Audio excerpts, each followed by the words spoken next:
primeiro lugar, muito bom dia a todos vocês. Eu queria agradecer muito à Secretaria Municipal de Educação, em particular ao professor Fernando, por esse convite, né?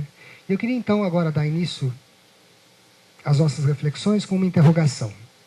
Uma interrogação que talvez pareça a muitos de vocês um pouco ociosa. A interrogação é: o que é o escolar? A interrogação é essa forma mesmo. O que é que é? Uma forma que a língua portuguesa herda da prática grega, que é perguntar o que é que. Qual é o que? Qual é a especificidade do escolar, né? O que faz a escola ser algo distinto de todos os demais? Como se eu pudesse perguntar o que é uma cadeira, eu estou perguntando o que faz a cadeira ser cadeira. Evidentemente, ela poderia ser preta e continuar sendo cadeira, ela poderia ser de madeira e continuar sendo cadeira, ela poderia ser de outra matéria, de outra cor e de outra forma, e ainda assim eu considerá-la uma cadeira. Então, perguntar o que é a cadeira é perguntar-se pelo, se vocês me permitem a expressão, pela cadeiridade da cadeira, né? O que faz uma cadeira ser cadeira? E essa é a pergunta com a qual eu gostaria de iniciar as nossas reflexões. O que faz a escola ser uma escola? É claro que por essa imensa familiaridade que a nossa profissão, o nosso tempo de dedicação nos traz com a própria escolarização e os nossos discursos também bastante cristalizados sobre o que é a escola, qual é o seu papel social, nos dão respostas imediatas. Por exemplo, a escola é o lugar da aprendizagem. E é evidente que a gente espera e quer que na escola role algo como aprendizagem. Não obstante, também temos que reconhecer que, sobretudo numa sociedade que nós mesmos, com ou sem razão, chamamos de uma sociedade de conhecimento, a ideia de aprendizagem ultrapassa largamente a escola, né? É muito comum, e isso nós nos deparamos o tempo inteiro, isso nos coloca problemas o tempo inteiro, que o âmbito da aprendizagem ocorra na sociedade contemporânea, além de, e às vezes muito mais, fora da escola do que propriamente dentro da escola. Então, embora a escola seja inevitavelmente um lugar que nós esperamos que possa produzir aprendizagem, esse não é a especificidade da escola, o que a distingue de tudo o resto. Está claro? Porque nós também aprendemos pela televisão, nós também aprendemos pela internet, etc. Ora, a escola, muitas vezes, é por nós definida como aquele espaço no qual uma criança, um ser novo, se inicia num mundo que é mais velho do que ele mesmo. O que também é verdadeiro, que parte do nosso trabalho é isso.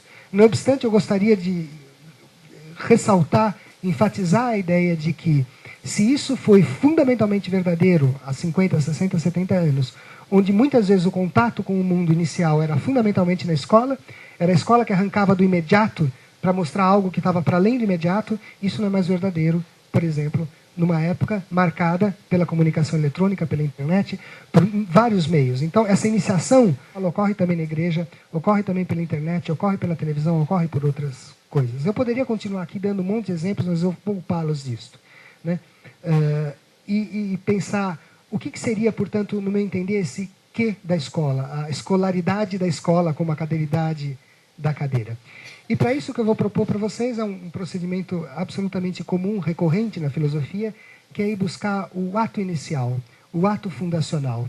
Veja, isso não é só no âmbito da filosofia, né? São várias as dimensões da nossa vida onde nós acreditamos que, se nós captarmos qual é a experiência fundante de uma instituição ou de uma ideia, a gente capta aquilo que nos guia, né? Então, eu vou buscar aquilo que na filosofia a gente costuma chamar a arqué, a palavra grega arqué, da onde vem arqueologia, arquétipo, etc., quer dizer princípio. E princípio na sua dupla acepção. Princípio é quando uma coisa inicia, mas princípio também é a norma, a diretriz que norteia, né? Quando você fala, por exemplo, fulano de tal é um homem de princípios, quer dizer que ele tem alguns princípios, alguns elementos norteadores da sua ação. Agora, não à toa que a palavra princípio vai designar tanto o início, o começo, a fundação, quanto aquilo que norteia, aquilo que dá o tom das coisas, né? É por essa razão, por exemplo, só para usar 2 ou 3 exemplos aqui, todos vocês já ouviram, por exemplo, ou ouviam, né, quando ele estava vivo, Hugo Chávez, chamar a sua revolução de bolivariana. E por que ele escolhe bolivariana? Por que ele vai recorrer a esta imagem tão rica e forte? Porque Chávez acredita, bom, com ou sem razão, que Bolívar é o cara que dá o tom, que funda a ideia de uma América livre, emancipada, né, própria. Então, por isso, ele ao chamar a Revolução de Bolivariana, ele chama o princípio como ato fundante e, ao mesmo tempo, como elemento norteador do que guia a nossa ação. A mesma coisa, se vocês se lembrarem, por exemplo, no momento, a imagem do Obama no momento em que ele toma posse, né, um primeiro presidente negro norte-americano que toma posse num momento difícil, onde os Estados Unidos estão sendo acusados de violação dos direitos humanos, com toda razão, porque o fez mesmo, e ele defende uma ideia controversa nos Estados Unidos, nós podemos combater o terrorismo. Ele defendeu retoricamente, não levou à frente, mas o que nos interessa é só o seu discurso nesse momento. Nós podemos combater o terrorismo sem abdicar dos direitos humanos. Então, essa questão controversa, como que ele busca legitimidade para isso? Se vocês lembrarem do discurso inaugural dele, ele fala: quem nos ensinou isso foram os nossos pais fundadores. Ou seja, o ato inicial que molda a República Norte-Americana é o que dá o tom do que é correto ou não fazer, o que nos dá a especificidade dessa experiência histórica que foi a República Norte-Americana. O mesmo vocês poderiam pensar, por exemplo, uma experiência religiosa como o cristianismo, né? Porque na missa católica, o momento mais glorioso, forte, é o momento da comunhão. Porque aquele é o momento em que Cristo, ao lado dos seus apóstolos, funda uma ordem nova, que é a da igreja. Qual é esse momento de fundação, esse ato inicial daquilo que é escolar? Esse ato inicial é um ato político, que tem lugar na Grécia Antiga, e que gera o conceito grego, da onde vem a palavra escola, que é o conceito de skolé. Skolé em grego significa ócio, tempo livre, não preguiça, ócio, já chegaremos lá. Tempo livre, um espaço de discussão e um espaço de formação. Note-se que quando nós falamos em escolé, em tempo livre, não estamos falando de lazer, nem de entretenimento. O lazer e o entretenimento não são livres porque eles estão a serviço da produção. Eu sei que pode parecer estranho dizer o lazer está a serviço da produção, mas está mesmo. Você vai assistir um filme ou uma peça de teatro para relaxar, ou porque você está cansado, ou porque você precisa produzir mais no dia seguinte. O relaxamento do lazer é também ele uma função produtiva. Por isso nós temos a indústria do entretenimento. Ele está também ele submetido à lógica da produção. Enquanto o escolé, pasme, depois eu explico mais, é a contradição da lógica da produção. Eu sei que isso soa estranho nos tempos que correm hoje, mas o que eu estou dizendo é que a escola é ela mesma, no seu ato fundacional, uma negação à produtividade. É uma negação do tempo necessário de produzir. E uma negação em favor do quê? Né? Estamos falando só da negação. Em favor da ideia de que eu poderia ter um tempo e um espaço no qual aqueles que são novos, aqueles que são crianças que estão chegando no mundo, podem sair do mundo produtivo, podem não precisar se ocupar com a produção do seu arroz com feijão, da sua política, para se dedicar a uma outra coisa, que é a formação. Um direito que muitos avós de vocês não tiveram, como os meus. Aos 10 anos de idade, vão para a roça. Isso significa que eles não têm a oportunidade do ócio, que eles não têm o tempo da formação, que eles são obrigados a entrar no ciclo produtivo e de consumo da vida. Ora, o que é escolé? Essa invenção especificamente grega, num determinado momento da escola, em que a gente fala assim, olha, teremos o direito de ter um espaço e um tempo não produtivo, né, não para produzir o feijão, o arroz, o que precisamos para viver, nem para gerar a cidade, mas, ao contrário, para nos formarmos, para nos constituirmos como um sujeito. Ora, a grande novidade não é exatamente de que haja um tempo disto, porque esse tempo já existia para os filhos da aristocracia grega. Os aristói, como vocês bem o sabem, né? Aristói em grego, que são os melhores o quê? Os melhores guerreiros. É a aristocracia militar e guerreira, que é uma aristocracia política na Grécia. O que significava, de uma maneira muito simples, o cara que era um bom guerreiro, que era reconhecido como dotado de todas as qualidades para ser um bom guerreiro, o ato pelo qual uma sociedade, uma cidade grega, o reconhecia como sendo bom, era doar-lhe um pedaço de terra, que pela primeira vez cria naquela parte do globo a propriedade privada. Então, esse é um pedaço de dado como reconhecimento público da honra que ele tem. A honra é o reconhecimento público da virtude. Certo? Então esse cara passa a ter um pedaço de terra, e esse pedaço de terra é inalienável, ou seja, ele não pode vender, ninguém pode comprar, e ele passa de pai para filho, assim como a própria ideia de aristói, de aristocracia. É uma ordem herdada. Ora, esses aristóizinhos gregos tinham o tempo liberado do trabalho para a formação, mas isso era um privilégio. O que é a ideia da criação da escolé neste mundo grego? É exatamente a usurpação do privilégio das elites militares e aristocráticas para criar um tempo de formação que pudesse ser estendido a todos. Não só ao filho dos melhores, não só ao filho da elite, mas a todos aqueles, né, na verdade, eram meninos e gregos, né, e nativos, atenienses ou o que seja. Mas pela primeira vez se expande a ideia e arranca a ideia de que a formação seria um privilégio de uma elite aristocrática para transformá-la num direito de um cidadão. E ao assim fazer, Ao criarmos essa ideia de escolé, a gente torna inoperante uma conexão até então vigente e arcaica, que vai ligar marcadores pessoais, de quem você é filho, por exemplo, ao seu lugar social. O que você fará na equipe? Marcadores sociais que continuam existindo na sociedade em alguma medida, né? Pensem vocês, por exemplo, que o bebê real, como eles o chamam, já nasce real. Assim como o príncipe Charles já nasceu um príncipe. Né? O caráter de príncipe de Charles não advém de um processo formativo. Ele já nasce um príncipe. Ao contrário, vocês só se tornaram professores, né? Vocês não nasceram professores. O tornar-se professor significa resultado de um longo processo formativo. E que precisou, nesse tempo, de um tempo onde vocês não estavam exclusivamente dedicados à produção da própria subsistência, mas que vocês podiam se dedicar a tornar-se aquilo que vocês são. É, portanto, só numa sociedade que inventa a escolé como um espaço formativo em que o teu destino não está dado, né, pelo teu nascimento, que pode surgir uma figura como Sócrates, né, de quem falaremos. Por quê? Filho de uma parteira, de um escultor, um homem simples e pobre, que passa a ter uma profunda influência na sociedade ateniense, não por causa do lugar onde ele nasceu, mas por quem ele é como produto de uma formação. Essa, portanto, me parece a origem da ideia. Ora, ao operar essa ruptura com os marcadores sociais, né, que te dão um lugar próprio, o que a escolar faz, o que a experiência escolar faz pela primeira vez, é a instauração de uma igualdade.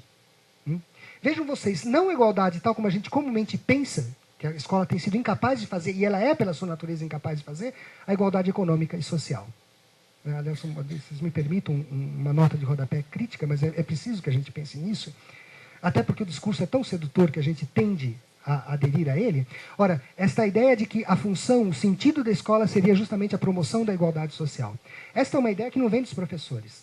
Esta é uma ideia fundamentalmente que vem dos economistas. Economistas que têm dado a carta, que têm dado o tom e o sentido da educação por 20 ou 30 anos. E o sentido dessa educação, para eles, não tem sido o tempo da não produção, o tempo da formação. Mas, ao contrário, seria o engajamento das instituições educacionais para o progresso econômico e para a ascensão econômica. O que me parece sempre estranho é que aquilo para o qual eles são formados especificamente, que é a economia, eles não conseguem dar jeito. Esse é o fato.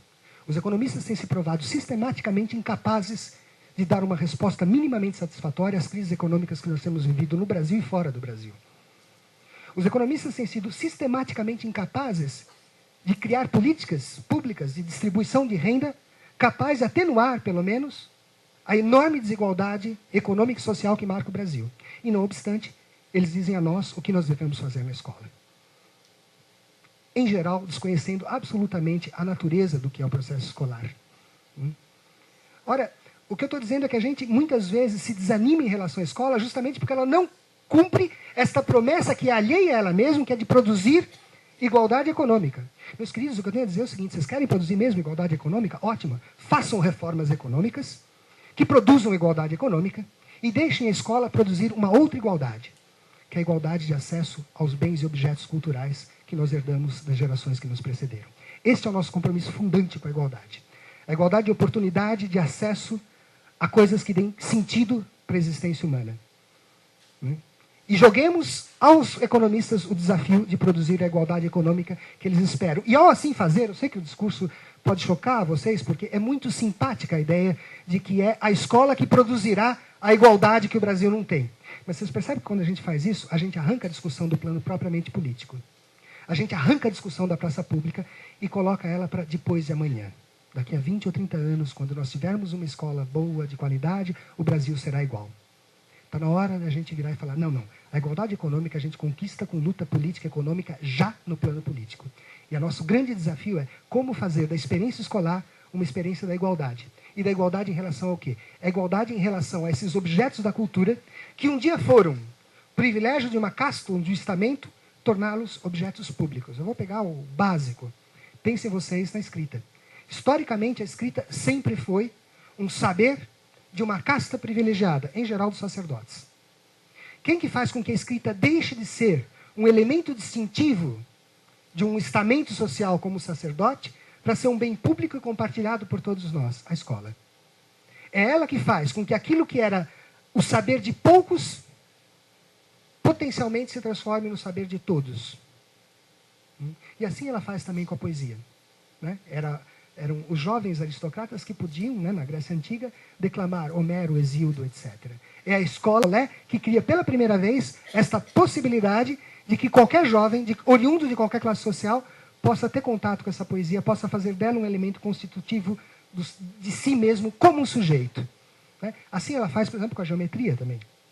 E veja, ao tornar isto igual, a escola tem uma suprema força que é desfuncionalizar os conhecimentos.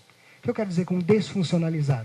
Isso também pode parecer uma heresia, porque a gente sempre acha que o que a gente ensina na escola tem que servir para alguma coisa. E que nós, de antemão, temos que saber para que serve aquilo que a gente ensina.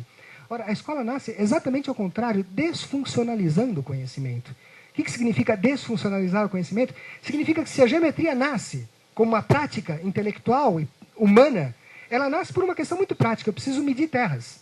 Né? Então, o Nilo subia, arrancava cercas, e embora aquela terra fértil era objeto de disputa, eu preciso ter uma forma confiável de mensuração.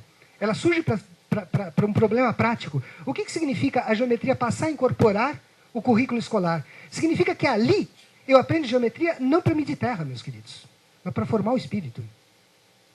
Ela não tem que ter necessariamente uma aplicação prática. Ao contrário. E até a marcenaria dentro da escola não é uma marcenaria para fazer um móvel que será vendido. Ela é uma marcenaria para formar alguém que sabe mexer com madeira. Ponto. Se ele será ou não marceneiro não é um problema nosso imediatamente. O problema nosso é, através do estudo, do exercício, da prática, eu constituo alguém como um sujeito. Esse é o nosso problema fundamental. Ou seja, a gente acaba operando, eu não estou dizendo que o que se aprende na escola não terá nenhuma finalidade, mas a escola é uma oportunidade rara, numa sociedade absolutamente instrumentalizada, de uma relação não instrumental com os objetos da cultura. Né? Eu poderia pensar, o que a gente faz com a poesia? Né? Por que a poesia? Ela está na escola. Ela está na escola porque nós acreditamos que ela é constitutiva desse sujeito. Ao assim fazer, a gente rompe com uma certa lógica absolutamente instrumental dominante na nossa sociedade. Qual é essa lógica instrumental? É a de sempre perguntar para que algo serve. Né? Então, imagine vocês, se nessa mesa, né, eu só falar, eu comprei uma nova mesa.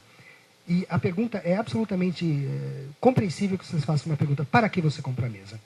E a minha resposta será, olha, eu comprei a mesa para apoiar um computador. Ok? Essa é uma resposta normal, esperada. Claro que em seguida vocês poderão fazer a pergunta, e para que você quer apoiar um computador? E eu poderia responder, por exemplo, eu quero apoiar o computador para poder receber informações na internet para escrever artigos. E vocês também poderão me perguntar, para que você quer escrever artigos? Que eu poderia responder, para ganhar pontinhos na CAPES e continuar sendo um professor. A CAPES é a nossa continha que vocês também têm que fazer em outras coisas. E aí vai. Só que para esse para quê, ou seja, para cada finalidade que eu aponto para um objeto, imediatamente eu posso perguntar qual é a finalidade daquele outro. Numa cadeia sucessiva, no qual um para quê é respondido por um outro para quê, por um outro para quê, uma finalidade me leva a outra finalidade, que me leva a outra finalidade, que me leva a outra finalidade, sem nenhum sentido. Ao fim e ao cabo, eu perco o sentido em prol da finalidade. Ora, é claro que vocês vão falar, mas isso pode ser em qualquer relação humana, mais ou menos. É claro que eu posso perguntar, por exemplo, Fernando, para que ele tem uma secretária? Ele fala, para anotar, fazer a minha agenda, etc, etc. Pensem vocês se eu perguntasse para o Fernando, que ele me fala, olha, fulano de tal, Luiz é o meu melhor amigo. Eu perguntasse para o Fernando, para que você é amigo dele, do Luiz? Se o Fernando me desse uma resposta, eu já não acreditaria mais que o Fernando fosse amigo do Luiz. Se ele falasse, eu sou amigo do Luiz, para que o Luiz me empreste o seu carro, eu digo, então, Fernando, o Luiz é uma locadora idiota, não é um amigo. Porque se eu estabeleço previamente a função do amigo, eu destruí a amizade como uma experiência humana. É claro que um amigo empresta carro quando a gente precisa. Né? Isso faz parte de ser amigo. Mas eu não estabeleço isto como uma finalidade ou razão de ser. Certo? Ao ponto que eu poderia dizer, não há um para quê ser amigo. A gente não é amigo para nada. Só você fala, mas e daí? Isso significa que a amizade não tem finalidade? Não, não tem finalidade, mas pode ter sentido. A grande pergunta, portanto, para uma prática que tem sentido, uma prática social que tem sentido, não é para quê, mas em nome do quê.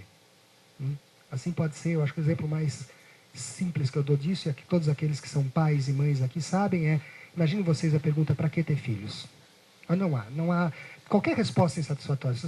Antigamente a gente podia falar, eu tenho filhos para que eles cuidem de mim na velhice. Não.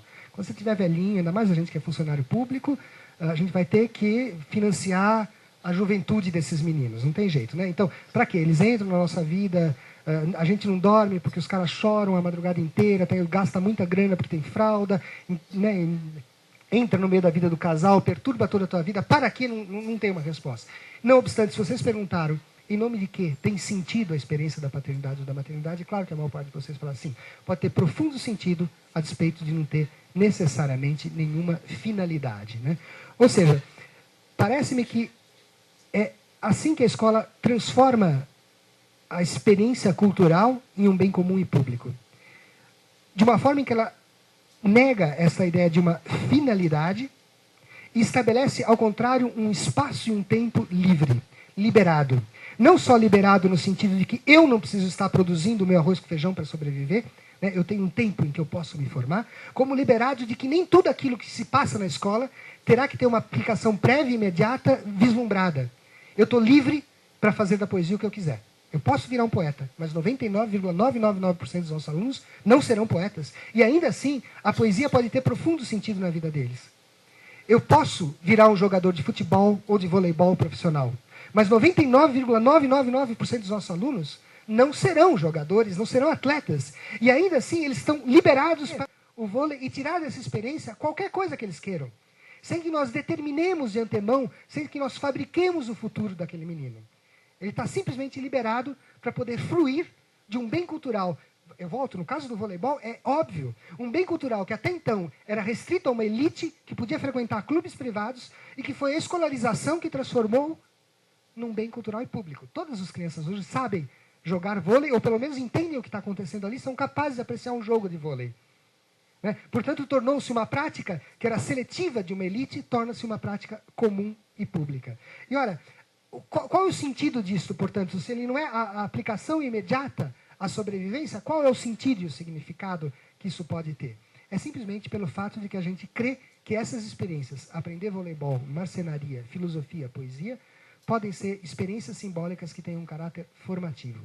Eu sei que essa altura você estava falando, mas você começou falando que não é aprendizagem, agora vem com a história da formação.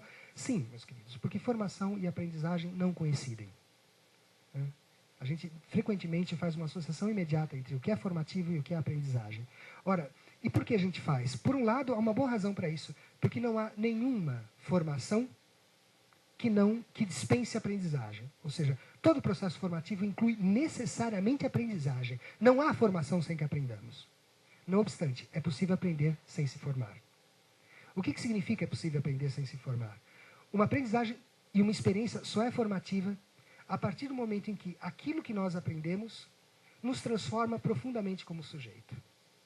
Isso sim faz uma aprendizagem ser uma aprendizagem formativa. Há uma série de coisas que a gente aprende que não nos transforma como sujeito. É, portanto, uma outra ordem de experiência na qual você sai de lá alguém novo e alguém imprevisível, porque a gente nunca sabe qual será o efeito de uma aprendizagem, o efeito formativo de uma aprendizagem. Quem pode com clareza dizer qual será o impacto na vida do menino de aprender voleibol, ou de ler Machado de Assis, ou de ler uma poesia do Drummond? Nós somos absolutamente incapazes de fazer isto. E isso é maravilhoso que nós assim sejamos, porque isso garante um espaço de liberdade para aquele que é formado.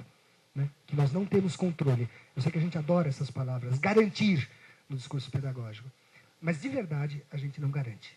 Como nós bem o sabemos, pela nossa experiência como pai e como professores, que é da ordem do imprevisível aquilo que se passa. A minha última questão é, como que esse espaço do escolé, né, da formação, pode ter um impacto, pode ser uma experiência, como a experiência escolar pode ser formativa no que diz respeito à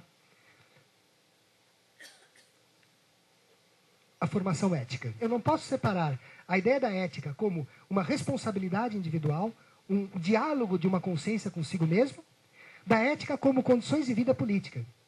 Porque nós não podemos viver bem se tudo ao nosso redor está mal. Assim como vocês não poderão ter segurança, nem que vocês tenham 4 sujeitos armados na porta da sua casa, certo? Vivendo num país como o nosso, em que a criminalidade graça.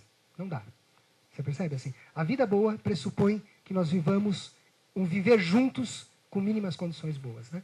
Então, essa discussão, portanto, de como que essa experiência de escolé pode ou não ter um impacto na vida pública, ela é absolutamente recorrente entre os gregos. Ela aparece, por exemplo, em peças teatrais de Sófocles, em tragédias, em comédias, como a do Aristófanes, que era um cara que não acreditava que a escolé pudesse ter impacto na formação de uma virtude moral. Ele falava, isto a gente nasce com ela. Uma ideia disseminada entre nós professores. Né? Quando a gente fala filho de peixe, peixinho a gente crê que as características éticas do sujeito são herdadas tal como a cor dos olhos ou o jeito do seu cabelo. Ora, quando isso coloca-se em xeque com a própria emergência da escolé, que se propõe a formar, a pergunta séria é, tudo bem, podemos formar no que diz respeito às virtudes morais, por exemplo, eu ensino alguém a ser solidário, honesto, corajoso ou não? E esse debate toma uma forma muito intensa na Grécia. Ele aparece, por exemplo, com muita frequência nos diálogos de Platão, e com muita frequência nesses diálogos, Sócrates é o cara que, em geral, fala assim, então, eu não sei, eu acho que não pode. Ele toma uma posição que, em princípio, nos dá a impressão de que ele seria partidário dessa visão aristocrática, no qual a experiência escolar ou a experiência de formação não poderia ensinar. Né? Para tentar entender por que essa posição dele é cética. Não me parece que ele é cético simplesmente porque ele creia que um professor ou uma experiência formativa não possa constituir o caráter de alguém.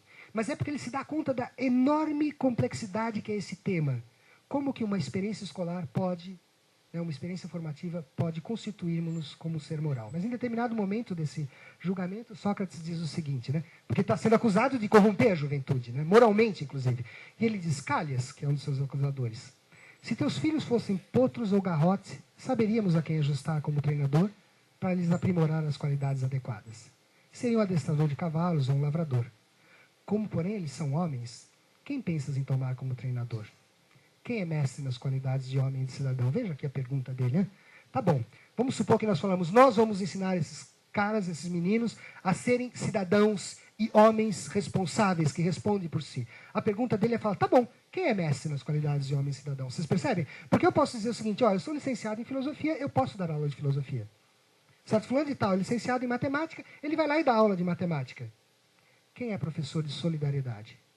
Quem é professor de coragem, honestidade? Quem é licenciado? Vocês percebem? Falar assim, então eu vou ter um licenciado em ética.